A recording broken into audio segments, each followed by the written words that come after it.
seeks to recover damages against defendants and Glendora says again she reserves all rights. She is not a fiction. I want you to remember that, folks. Immediately, if you have a driver's license or if you sign your name anywhere, always put above it or below it, all rights reserved. Because somebody will come along and say, oh, you voluntarily relinquished your rights when you signed this. Oh, no, you didn't. You put all rights reserved. Charles D. Wood abides by all the powers of and rights guaranteed to American citizens in the federal and state constitutions, including due process of law. Did he ever fail on that? Nowhere did he defend due process of law. Glendora is entitled to and guaranteed a fair and impartial adjudication in a court of record before and decided by a well-informed judge. Now, paragraph 9 of Alpha is reserved. I'll be right back, folks. I'm going to check things to see if the video and I know the audio's no good.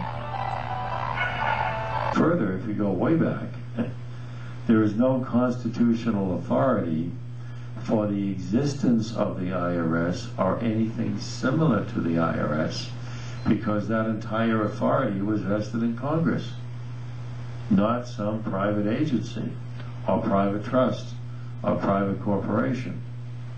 So there's no constitutional authority for the existence of the IRS. To try it indoors. That's too bad because we videotape all winter long indoors. All right, let me try this and get the first 20, 30 pages or so done. And then I'll try outdoors again. That little clip that you saw was Jack Flynn, Citizens for the American Constitution. I recommend that you read the Constitution. You read it a little bit every day, and then read it again a little bit every day, and read it again a little bit every day. That's one of the basic problems with the courts, is that the judges do not know the Constitution. Two, even if they knew it, they are not upholding it and enforcing it. And you're letting them get by with it. They don't hear anything from you, so they just take advantage of you. The music problem I'll work on at another session. A woman in Katona says the music is too loud, and I agree. All of us that responds to music, what is it? That's part of the God that's inside of us. There's something in all of us that responds to God. It's there. It cannot be denied. What is it? There's a sense of humor in all of us that responds to God. Laughter. What is that? Well, it ends up to be grand creation. All right. It's 10 o'clock in the morning. It's May the 26th. You heard Princess barking. Well, please don't be annoyed by that, because that means something very good, that Princess still has a home. And I told my neighbors that something bad is going to happen. Princess is barking because she wants something and needs something. Give it to her. She's your dog, give it to her. Whatever it is, that you want to go for a walk, that you just want to be free and play with children. Whatever it is, give it to her. She's unhappy. That's number one. And then number two, a barking dog can upset neighbors. And then number three, Princess could end up in the pound. And then number four, my friends and neighbors could end up with a fine in a court case. And in the case of Albert LeBrun, a dog incident with neighbors ruined 18 years of his life, and it's still ruining it, and took away his house. A dog bite. I told them that, and they misconstrued it. I said it's going to be bad. Something bad is going to happen. I should have made it specific that I said something bad is going to happen, and they interpreted it to them and to the dogs, but to us. And they misinterpreted, thinking that I was going to do something bad about the dog, which of course I'd never do. Okay, back to no good wood.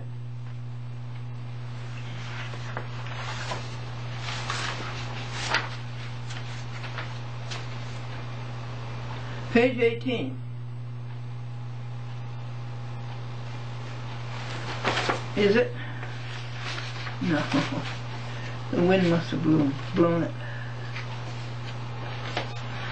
We got through showing you how they make you a fiction with their capital letters and take away your being a person.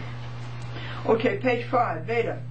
Glendora now presents to the court, to 56 TV stations, and to the world, www, the document by which Charles D. Wood, by his own hand, defied the federal Constitution, defied the state Constitution, you with me? Denied due process of law, perjured his oath, committed insurrection and sedition against the Constitution, and treason against the American people. In the instant case, plaintiff Glendora denied a fair and impartial adjudication, refused to follow the supreme law of the land, which is the Constitution, refused to be constitutionally compliant, the very Constitution to which he is bound by bond, violated fair and impartial, was improperly influenced, exceeded his constitutional liabilities, exceeded his constitutional limited authority, and the last one I reserve on. And there's the blue jay. I must feed the blue jay. I'm too handsome. So Jack Flynn was telling you that there's nothing in the IRS that's constitutional, and so it has to be done away with. And the income tax money you pay, you think, oh, that goes to support America. No, it doesn't. All of the income tax money that you pay goes to pay the debt, the interest on the debt, not the debt itself, but the interest on the debt charged by the dirty international bankers. You know, Lazard Frere, Warburg Pincus, Rothschild, Goldman Sachs, Lehman Brothers, David Rockefeller, the World Bank, okay? Because they took away our constitutional right to coin our own money, and gave it to these dirty bankers, made you believe it was the Federal Reserve System. There's nothing federal about it. It's a private banking corporation run by greedy bankers. So that's where your IRS money goes. And at the same time, they passed the Federal Reserve Bill of 1913. They passed the Internal Revenue Act to pay for the Federal Reserve System, unfederal reserve system. Gamma. This so-called decision of Charles D. Wood, no good Wood, order and judgment dated April the 30th, 2007, is wherefore, therefore, and ergo, unlawful, unconstitutional, without force or effect whatsoever. It is not binding. It's without jurisdiction. It's without constitutional authority. It's null and void. And its ad valorem is zero. Reserved. Delta. This document by Charles D. Wood, of April the 30th, 2007 must therefore be stricken from the record of the 9th Judicial District. They keep insufficient records anyhow.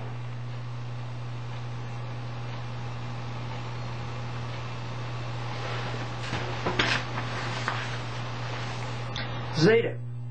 Henceforth it becomes the accusatory instrument to be used by Glendora that Charles D. Wood, by his own actions and responses, committed insurrection, sedition, and treason against the American people, in this case Glendora, is a traitor to the nation and its people, and must be removed from the bench for his treason. Super is imprimis, infra is secundus, is to file criminal and civil charges against Charles D. Wood personally and in his professional capacity, taking action against same in an Article 3 federal court. Theta. We now scrutinize Wood's page 1.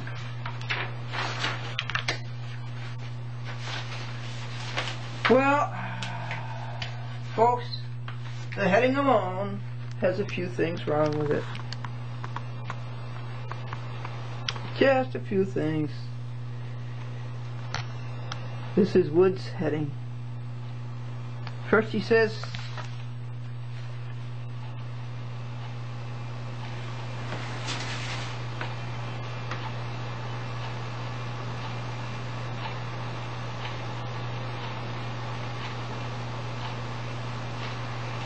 beats me. He called it a decision, order, and judgment. City Court of Yonkers County, Westchester, State of New York. And then he said Glendora DBA, a chat with Glendora. Well, that's strong. I don't know where you ever got that. I never put that in my caption. You cannot change a caption. The caption cannot be changed without an order of the court. So it should be Glendora, and he's got a DBA, a chat with Glendora.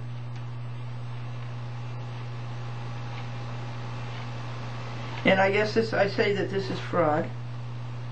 Small claims number 1169 of 06.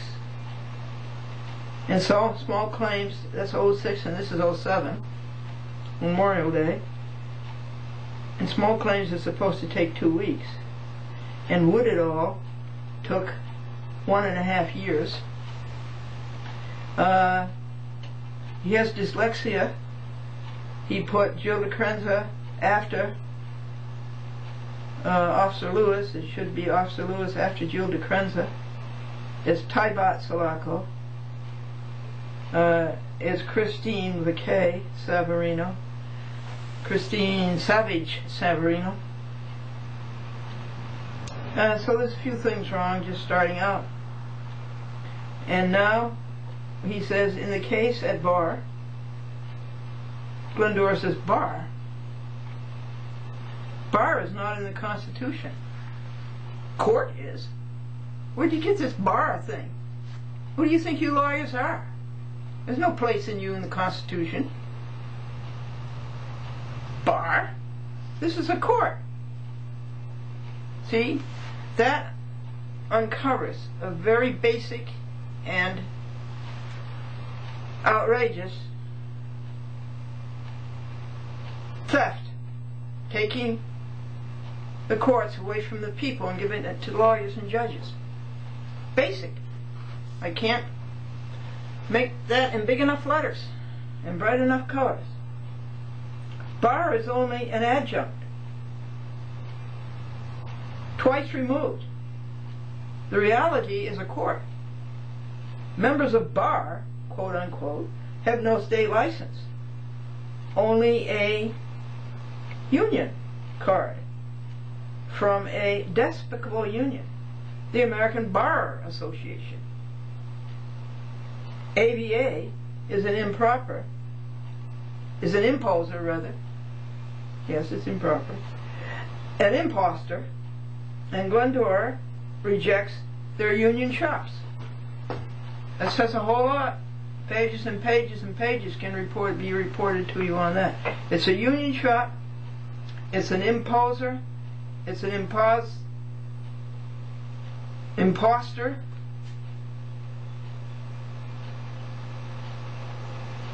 And they don't have a license from you people, the state of New York, any of you states. They don't have a license. A doctor has to have a license from the state. A lawyer doesn't. All he has is a union card from the despicable union of the American Bar Association. Wood says, a public access television personality seeks to recover damages against defendant Christine Savarino, misspelled, an employee of Cablevision, for quote-unquote poisoning the minds of local sponsors of her program so that they refuse to sign renewal forms that would allow her program to be broadcast. That's ignorant. Cable companies do not broadcast. NBC, ABC, CBS broadcast. It goes out over the air. Cable companies cablecast. The signal goes through a coaxial cable or fiber optic to various local municipalities. Well, it isn't a case of renewal. Some of them were cases of renewal, but many of them were original signers chased away so that Christine Savarino could find an excuse to keep a chat with Glendora off of TV. Why don't they want to chat with Glendora on TV? Because I tell you how much billionaire Dolan and his son take of your subscriber money, give it to themselves, $3 million a year, plus all the stock options. They buy the stock at any tiny itsy bitsy rate and then sell it for whatever whenever the market goes up. Those are stock options. It's a cheat, a fraud, and a theft. That's why they don't want to chat with Glendora on the TV. So I pointed out these ignorances, and here's the coaxial cable.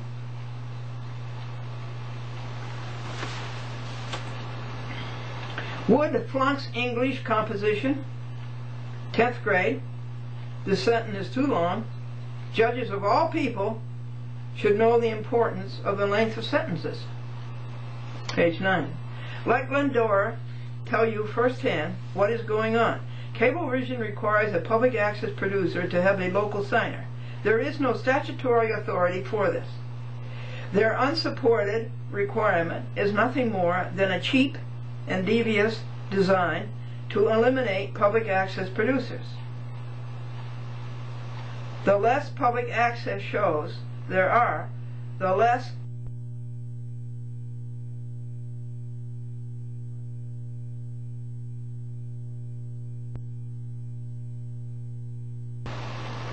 we praise you, God, for that.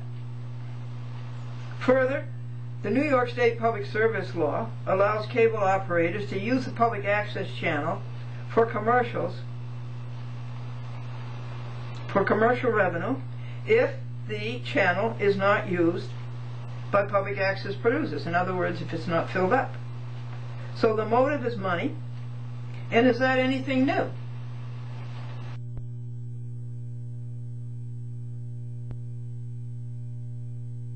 Labor,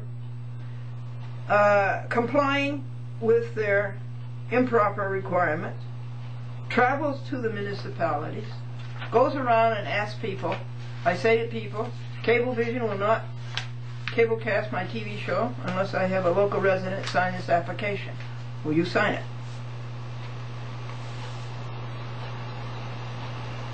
Readily, people do.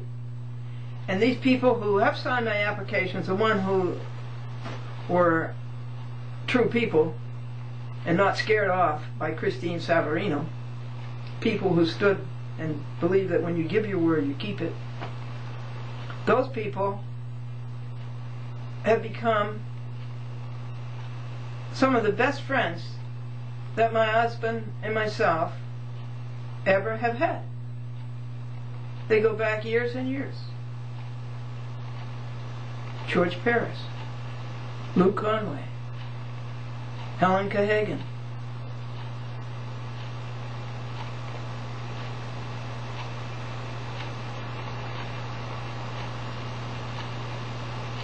Kelly Burness,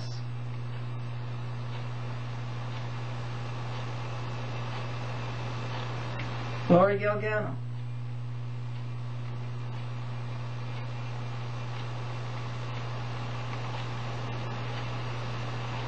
Betty Ann Smith,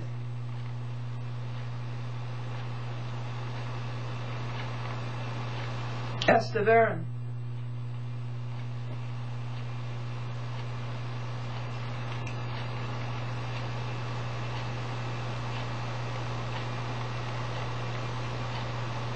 Mary Ramage,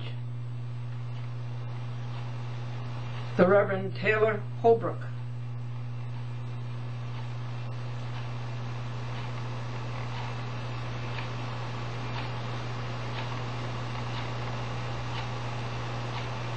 Susan Haywood,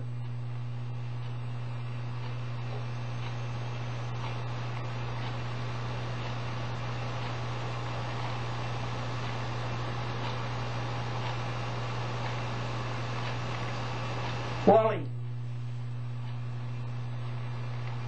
Elmer,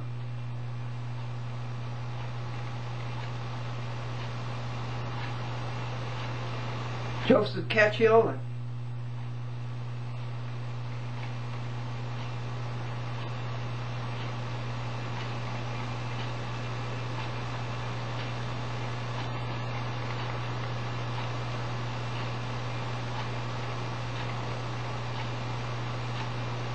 Jonathan Jaffes,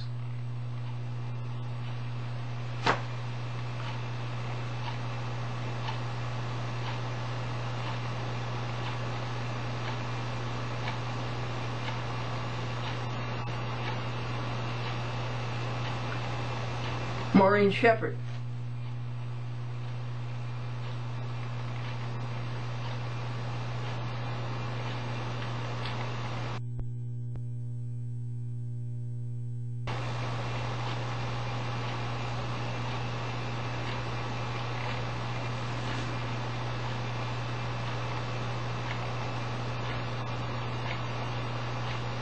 Anne Marie, and Darien, Anne Marie Hearn,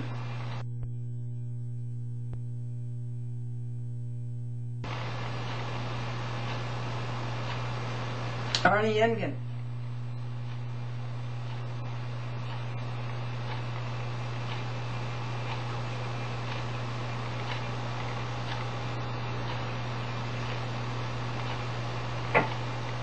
Thank you. Thank you, friends. So I said some of the closest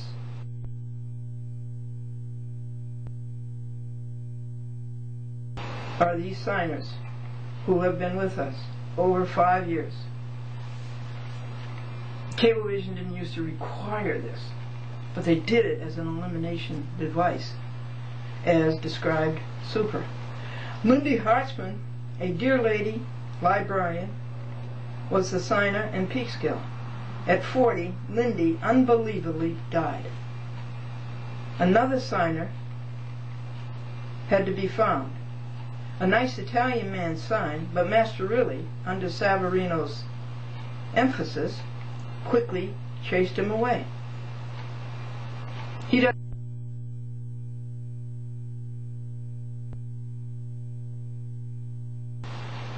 The replacement was Deborah Eacock, who stayed with Glendora for 6 renewals. Then one day, Master Really called Eacock for the first time.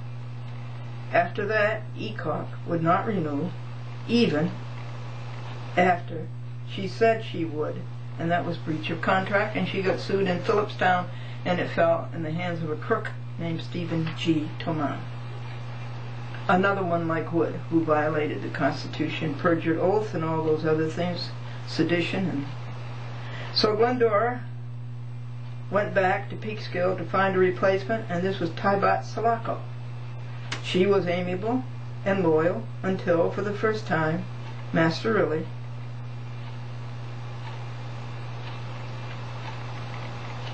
poisoned the ground, and Master Really told Taibat that Glendora was bad news and Tybot pulled out. And Tybot got sued in this lawsuit. And Glendora goes back to Peekskill and drives around for hours and finds a few new signers. Jill DeCrenza. Jill is supported and amenable until she talks to Masterilli, Savarino's agent. Then goes bad, goes back on her word, and Cecilia tells Glendora, quote, "I have to do what my company tells me to do." So Glendora gives back, goes back to Peekskill and finds another signer, Jerry Yates. You do not have to be Einstein to perceive that all these trips cost Glendora hours, dollars, and ergs, and that Glendora is damaged. Can't you see that, Charles D. Wood? Of course you could. Any normal person could see that.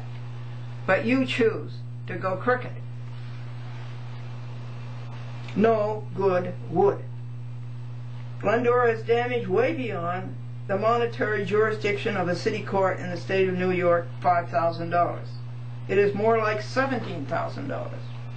Similarly, the Savarino machine chased away Tony Muley in Yonkers, Nan Viro in Yonkers, and Langelotti in Harrison. In White Plains, Harrison, Yonkers, New Rochelle, Savarino cheated away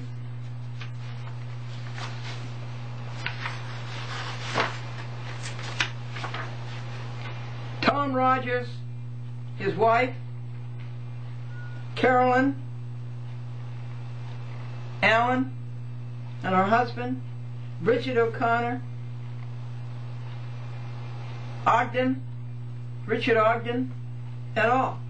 Savarino's letters to all these people, about 15 of them, driving them away, have been submitted to No Good Wood,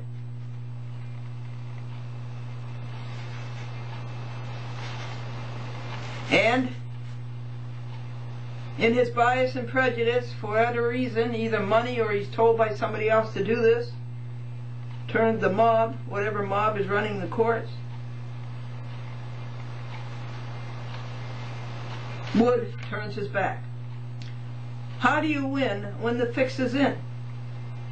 Here were circa 15 letters in her own hand. Savarino deliberately, willfully, and knowingly chased away Glendora's signers, and No Good Wood doesn't give Glendora justice. He doesn't even mention these letters. Truth and evidence. He wanted evidence. Here's the evidence in Savarino's own hand. And here he violates his constitutional adherence. I'm talking about Charles D. Wood, Yonkers City Court. Glendora handed in to No Good Wood detailed logs of hours, dollars, and mileage, and a fully plenary ad damnum, but with his devious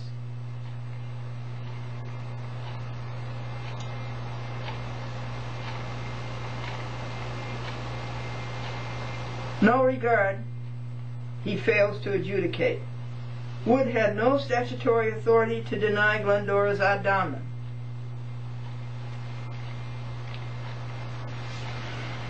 The machine told him what to do: go in favor of the money of the rich, that is Cablevision, dump the poor, and dump justice. And remember, we'll remember in November. Political donations. There is no debate. No Good Wood had all the material needed to see that Glendora had been damaged in hours, dollars, and ergs. The truth was easily ascertainable. He did not have to work on it. It was right there.